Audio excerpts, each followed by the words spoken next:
राज्य में दुर्नीतिग्रस्त अधिकारी संख्या बढ़िबारे लागिछि। प्रतिदिन केही ना केही अधिकारी विजिलेंस हाथ में धरा पड़ुछंती।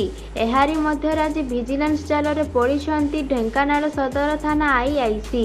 30,000 टंका लांच नेबा बेले ढेंकानाल सदर थाना आईआईसी अभिनव डालुआ को धरिछंती विजिलेंस अधिकारी। जड़े कोयला ट्रक मालिकों ठारू टंका लांच नेउथिबार सूचना मिली।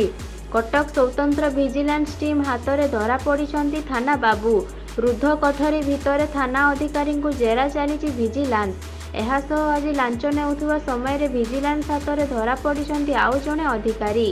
केन्दुझर जिला घटगा ब्लॉक शिक्षाधिकारी अभय कुमार बेहेरा 15,000 टंका लांच नेउथिबा समय तांकु रेड हैंड रे धरिछि विजिलेंस टीम। बालेश्वर एसपी निर्देश क्रमे भद्रक डीएसपी एसके सामंतराय नेतृत्व में 3 जण इन्स्पेक्टर सहित एही मिलित चढ़ाऊ करा जायछि।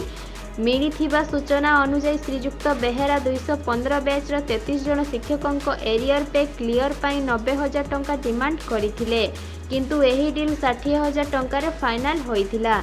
ब्लॉक शिक्षाधिकारी अभय कुमार बेहेरा आज कमलाक्रांत बेहेरा ठारू अग्रिम 15,000 टंका लांच देउथिबा समय माड़ी बसिथिला विजिलेंस टीम। एहापर आरंभ होइथिला चढ़ाऊ।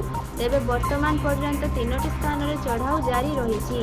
घटगा डीईओ कार्यालय समेत निज बासभवन, जाजपुर टाउन एवं पैतृक ग्राम